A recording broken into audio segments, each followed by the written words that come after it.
Hello, I'm reading Evie. Today I'm going to talk about The Ghost in the Muse by Bobbi Holmes, haunting Danielle number 10.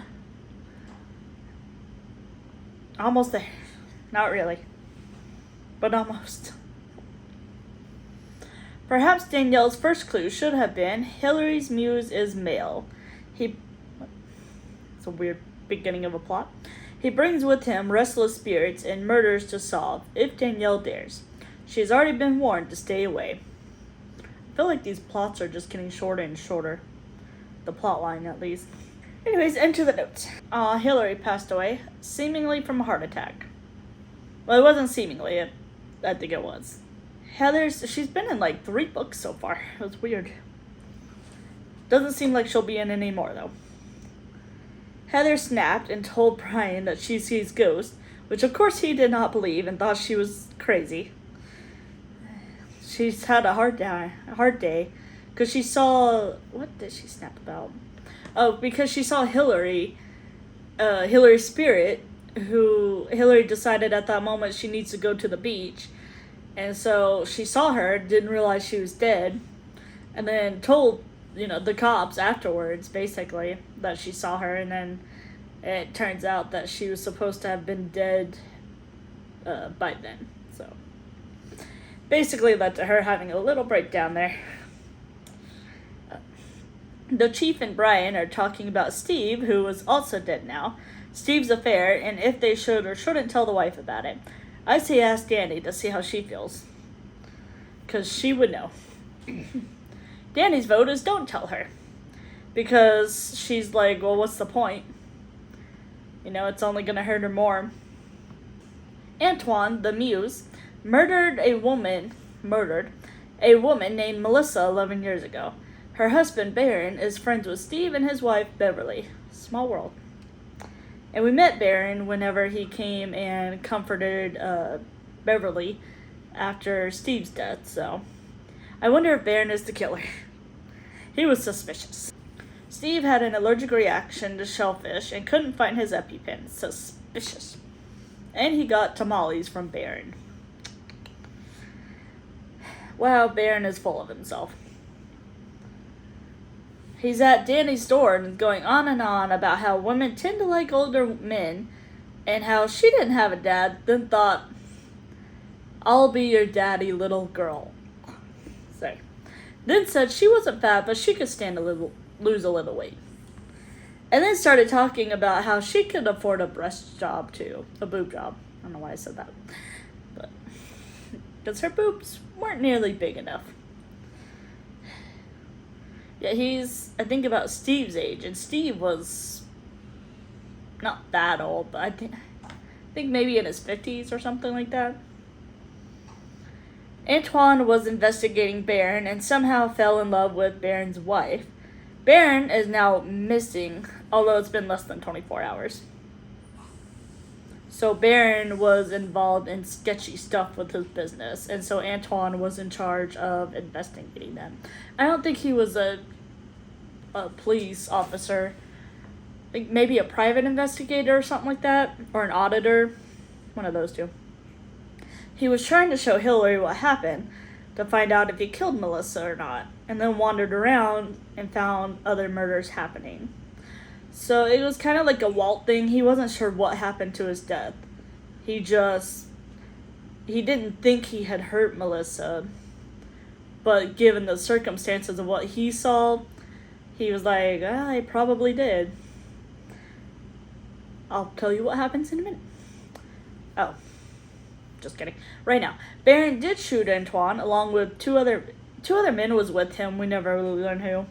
Basically his henchmen. And that's why he couldn't remember what happened, because he was shot from behind. I thought he was shot in the head, but I guess not. And then they went and killed Melissa. So, it wasn't because of the affair, I don't think. No, it wasn't, no. It was basically money. I don't know. It's always money in these books. Darlene is still at the stained cliffside. Baron, was trying to find Antoine, so, not Hillary, what's her face, Heather, also saw Antoine peeping in her windows, didn't realize he was dead, called the cops. That was more reason for her breakdown. It wasn't really a breakdown, but for her snapping at Brian. Anyway, so that photo like circled around, and so Barron thought he somehow lived that shooting and being thrown off the cliff, or a cliff, or whatever. And so he was trying to find it, and then he heard somehow that Danny knew about, like, he knew his whereabouts. And so basically tried kidnapping Danny, but she was able to get into Walt's house, or the Marlow house. And so Walt took the gun away from him, obviously. So after the police... Did I say what happened? No, okay. After the police arrested him, he broke free. Heather just happened to drive in, and he stole her car. It was a weird image. Apparently she was pressed in between him and the driver door. I don't know if she was just holding on or if she was squished in. I don't know. How tiny is she in that case? But it was a weird image to think about. This is why I don't mind movies and shows, because it paints a clear photo. Or based on books, I mean. Movies and TV shows based on books. Anyways, Darlene pulled her out, though, before it went over the cliff, as the back tire just happened to blow out. Heather has the worst luck. Until she got saved. But thankfully, she did get saved, and the tire didn't blow out somewhere else. Beverly knew about the affairs after all, and then did kill her husband. The wife always knows about the affair. So I was going to save the note for the next book I'm reading now, book 11, but it turns out she actually didn't mean to kill him. But why his EpiPen was gone, I don't know. But, well, I mean, she took it, but if you weren't trying to kill him, then why'd you take the EpiPen? But, yeah, so he ended up just falling off the cliff, basically. He was fishing. I don't think it was a cliff. It was a pier or whatever. He was fishing and had the allergic reaction and then fell and hit his head. And I don't know if it was necessarily the hit on the head or just the fall itself. I don't remember the distance. But that's how he died. So she obviously didn't plan for the fall.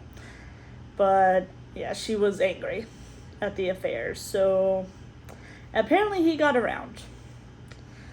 And apparently she looks pretty good. So they were all confused at why he would cheat on her. But just goes to show you could cheat on anyone who looks good.